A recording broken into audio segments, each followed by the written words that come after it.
Olá, amigos! Aqui estamos para mais um Portal de Luz. Sejam todos muito bem-vindos. E para começarmos, vamos elevar os nossos pensamentos ouvindo a prece na voz de Chico Xavier.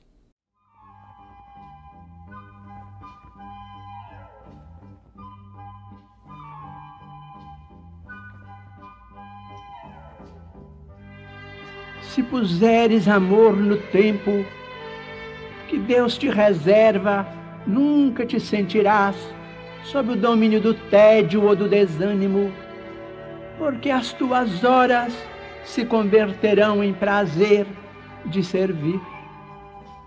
Se colocares amor nas afeições que o Senhor te permite cultivar, nunca sofrerás ingratidão ou desengano, porque transformarás o próprio espírito em vaso de abnegação e de entendimento, colhendo de ti mesmo a felicidade de fazer a felicidade dos entes queridos. Se cultivares amor na execução do dever que a divina providência te atribui, nunca experimentarás cansaço ou desalento, porque o trabalho se te fará fonte de alegria na alegria de ser útil. Se aplicares amor nos recursos verbais que a sabedoria eterna te confere, nunca te complicarás em manifestações infelizes, porque a tua palavra se transubstanciará em clarão e bênção naquilo em que te expresses.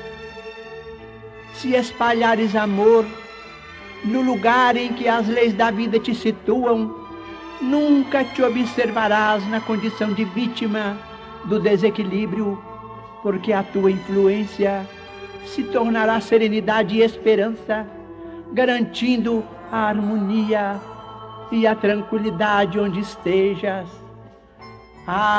Se conservares o amor no coração, obra divina do universo, nunca te perderás na sombra, porque terás convertido a própria alma em presença de luz.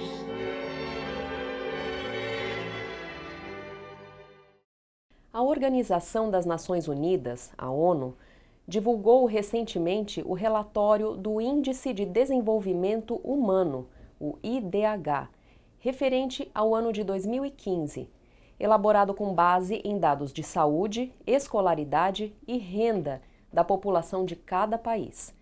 E dos 188 países avaliados, o Brasil ficou simplesmente na 79ª posição, no mesmo nível de Granada, que é um conjunto de ilhas no Caribe com 110 mil habitantes, e da Bósnia e Herzegovina, país dos Balcãs, que foi quase destruído por uma guerra civil na década de 90.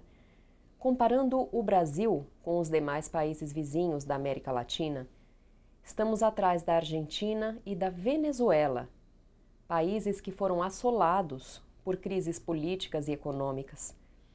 A notícia é particularmente ruim devido ao fato de termos estacionado neste ranking da ONU pela primeira vez em 10 anos. O Brasil vinha lentamente melhorando ano a ano desde 2004. Estamos no grupo de 16 países que estacionaram, enquanto outros 159 países obtiveram uma melhora no índice e 13 pioraram. Estes dados foram publicados recentemente no jornal Folha Espírita por Acildon de Matos, consultor em tecnologia da informação e educação à distância e colaborador do jornal. Segundo ele, Andréa Bolzon, coordenadora do Atlas do Desenvolvimento do PNUD no Brasil. PNUD é o Programa das Nações Unidas para o Desenvolvimento e que visa eliminar a pobreza no mundo e buscar modos de vida sustentáveis. Segundo ela, a previsão para a divulgação do índice relativo a 2016 é de que não haja melhora. No aguardo da divulgação dos dados relativos a 2016, já se sabe que serão mais uma vez ruins devido à crise econômica que passamos. Mas é curioso analisarmos tudo isso sob outro aspecto. Olhando o nosso Produto Interno Bruto, o PIB, no ano de 2015, que estava em aproximadamente 2 trilhões de dólares, o Brasil ocupou a posição de 8ª maior economia do mundo, segundo o relatório do Fundo Monetário Internacional.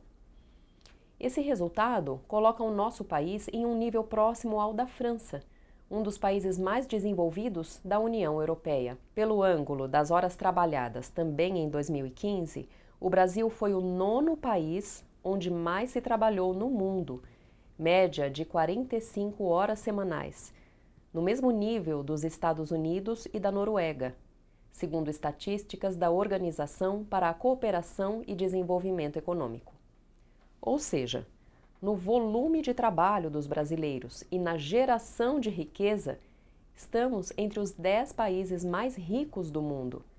Mas, na distribuição de renda, na garantia da saúde e da escolaridade para a nossa população, nós estamos no nível de países incomparavelmente mais pobres. Qual a causa dessa disparidade? 79º país em IDH, porém 8ª maior economia do mundo e 9º país em horas trabalhadas. A riqueza existe e está sendo gerada, mas a sua distribuição na sociedade não está acontecendo. Esses resultados tão contrastantes nos levam a pensar que há alguma coisa muito errada com a administração do nosso país. A verdade é que ainda estamos muito distantes de constituir uma sociedade verdadeiramente cristã, ética e fraterna. Mas não estamos falando de apontar para os erros do próximo, mas de olharmos para o nosso próprio comportamento, o comportamento de cada um de nós. Em O Livro dos Espíritos, na questão 930, encontramos a seguinte afirmação: numa sociedade organizada, segundo a lei do Cristo, ninguém deve morrer de fome. E Kardec ainda complementa: com uma organização social criteriosa e previdente, ao homem só por culpa sua pode faltar o necessário. Quando praticar a lei de Deus, terá uma ordem social fundada na justiça e na solidariedade, e ele próprio também será melhor. Essa organização social nos é revelada por Caibar Schutel no livro Alvorada Nova, de psicografia de Abel Glasser. Relatando o clima de uma reunião dos administradores da colônia espiritual Alvorada Nova, ele nos diz: vemos em tudo o entrosamento espiritual, a intermediação dos encarnados e a soma de esforços na busca da evolução dos nossos espíritos e de tantos outros seres. Encontramos demonstração de amor, harmonia e união na reunião e na postura dos conselheiros de Alvorada Nova, primeiro passo desta obra para descortinar ao nosso entendimento detalhes dessa elevada cidade espiritual. Ou seja, o que nos falta para que a distribuição de renda no Brasil seja mais justa e igualitária é a vivência dos princípios cristãos. Essas reflexões nos remetem também às palavras ditas por Emmanuel no prefácio do livro Brasil, Coração do Mundo, Pátria do Evangelho. Ele nos diz: peçamos a Deus que inspire os homens públicos, atualmente no leme da Pátria do Cruzeiro, e que, nesta hora amarga em que se verifica a inversão de quase todos os valores morais no seio das oficinas humanas, saibam eles colocar muito alto a magnitude dos seus precípuos deveres. E a vós, meus filhos, que Deus vos fortaleça e abençoe, sustentando-vos nas lutas depuradoras da vida material. E lembramos que este livro foi psicografado por Chico Xavier no ano de 1938. Nas nossas mãos existem duas possibilidades de auxiliar nesta situação: trabalhar no bem, agindo com consciência, retidão, fazendo a nossa parte, exemplificando o amor e a fé ativa no bem, E orar sempre, vibrar muito para um futuro melhor, não participando de conversas ou revoltas que sejam inúteis ou pessimistas. Devemos manter a fé em Deus. Jesus está no leme. Vamos chamar agora a nossa amiga Sandra Marinho com o quadro Educa a Tua Alma. Queridos amigos, queridas amigas, vamos falar de um assunto que me incomoda muito e, sinceramente, gostaria de ajudar as pessoas que vivem literalmente agarradas ao passado. A ideia é trazer para a reflexão de todos nós os prejuízos que a fixação no passado pode trazer ao nosso equilíbrio físico e espiritual. Vocês poderão estar pensando, mas tenho ótimas recordações do meu passado que me fazem tão feliz, por que me prejudicariam? Ocorre que não são as boas lembranças que nos fazem mal, se elas realmente forem boas lembranças. Trarão sempre alegria, conforto e paz ao nosso presente. Tudo depende do modo como nos sentimos diante dessas lembranças. Se vivemos a suspirar, ansiando viver constantemente tais recordações, estar lá naquele momento do passado, as coisas mudam de figura. Nesse caso, os pensamentos retrospectivos, na verdade, estão funcionando como válvula de escape do presente, que estamos vivenciando, do hoje.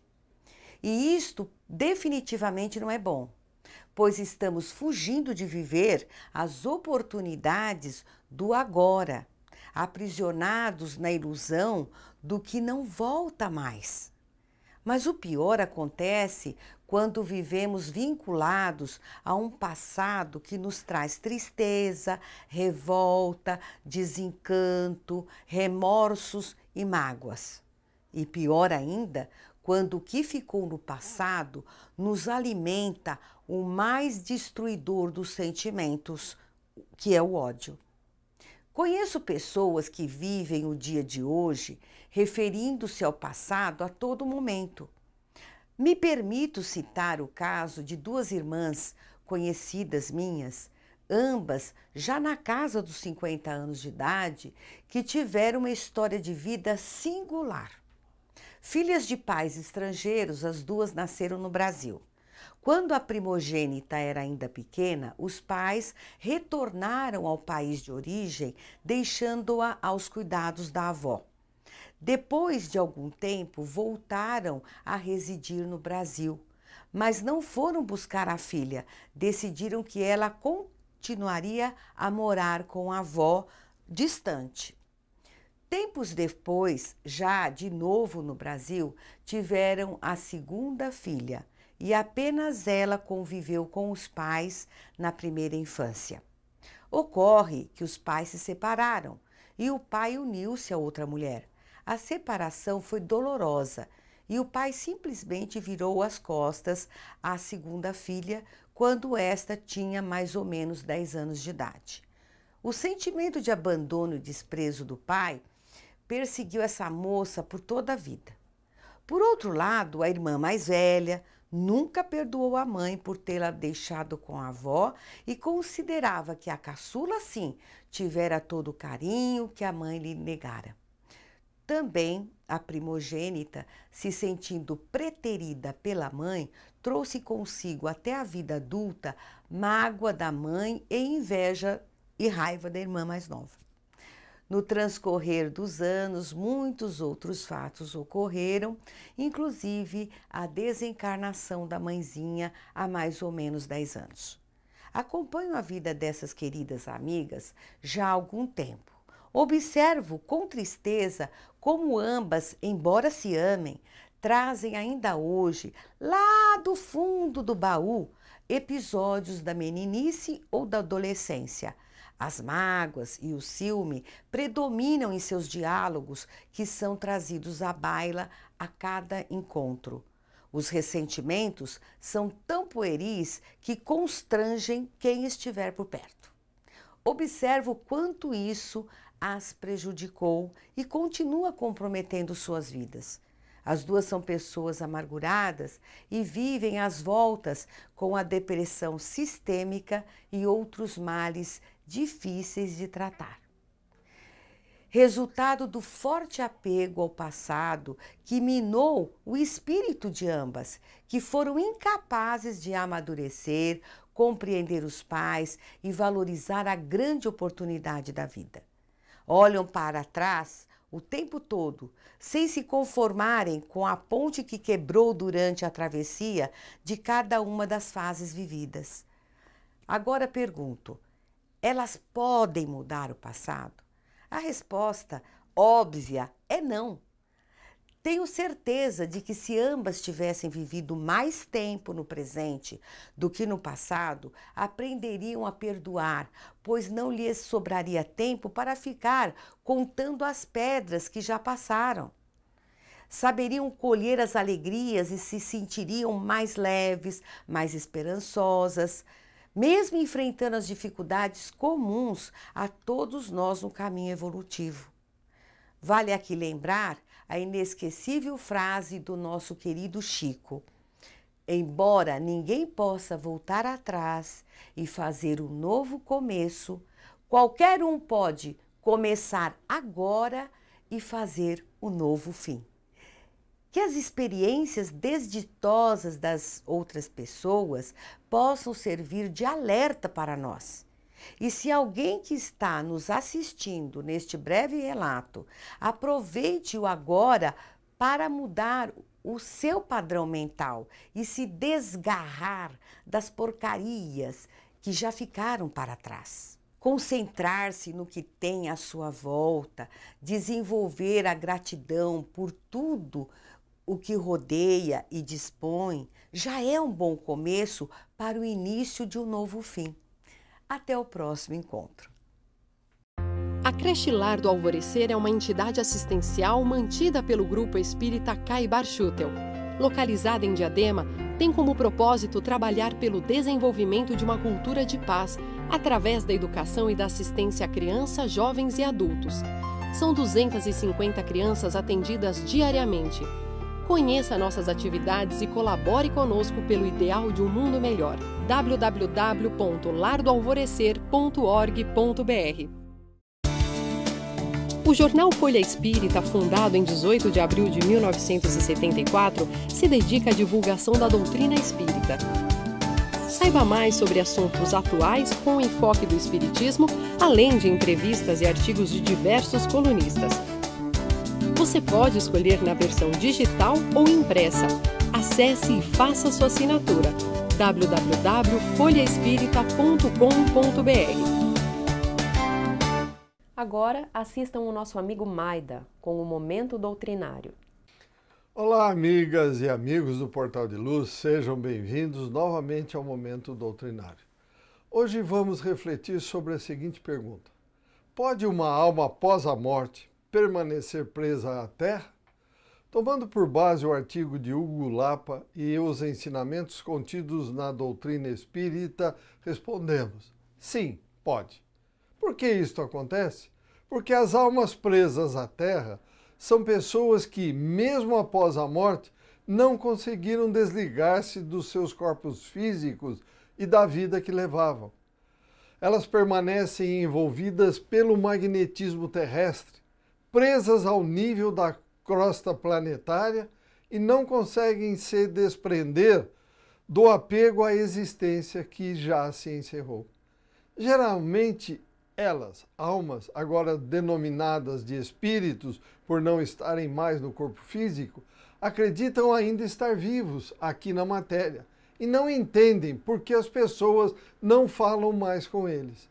Esses espíritos possuem um acesso bem fácil aos encarnados e podem mesmo se ligar psiquicamente a eles. Com isso, eles atrasam a própria entrada nos planos mais sutis e permanecem em estado de perturbação e sofrimento. Chico Xavier diz que, quando o corpo é reclamado pelo sepulcro, o espírito volta à pátria de origem. E como a natureza não dá salto, as almas que alimentam aspirações puramente terrestres continuam no ambiente do mundo, embora sem o revestimento do corpo carnal. Então, amigas e amigos, poderão vocês perguntar: é possível o espírito evoluir nesse estado de prisão? A evolução encontra-se em todos os estados e condições, mas se pode dizer que ela é insignificante quando o espírito está preso à Terra. O desencarnado atrasa muito seu desenvolvimento espiritual, ficando quase que estagnado. É como se ele ficasse congelado ou cristalizado dentro dos parâmetros da mente e do seu comportamento. Nesse sentido, eles tendem a repetir estereotipadamente os padrões da última personalidade e também do momento da transição. Para melhor entendermos, vejamos o seguinte exemplo. Um rapaz morre num acidente de carro e fica chamando pelos seus pais. Ele pode ficar invocando a presença dos pais por períodos bem longos, sem perceber que sofreu um acidente e que não possui mais o corpo físico. O que também contribui consideravelmente para a prisão no plano da Terra é a morte rápida e trágica. O espírito não tem tempo de perceber o que ocorreu e pode ficar confuso com o impacto da súbita transição da volta ao plano espiritual. Vamos cuidar então de nossos pensamentos e nos ligar sempre ao mundo espiritual, pois nenhum de nós é da Terra. Somos estudantes temporários da bendita Escola Terra. Vamos tentar não materializar o mundo espiritual, mas espiritualizar a matéria. Boas reflexões, obrigado pela companhia, saúde e paz e até o próximo encontro. Vamos chegando ao fim de mais um Portal de Luz. Tenham todos uma ótima semana e que possamos todos nós lembrar, ao longo de todos os dias desta próxima semana, em fazer a nossa parte para um futuro melhor, começando pelo nosso próprio lar, repensando as nossas atitudes diante de nossos familiares e amigos. Como dizia Emmanuel, a sociedade humana pode ser comparada a uma floresta de criações mentais, onde cada espírito, cada um de nós, em processo contínuo de evolução, encontrará os reflexos de si mesmo. Busquemos, portanto, respeitando esse princípio de ação e reação, sempre a harmonia, o perdão e a boa convivência entre todos nós. Até a próxima!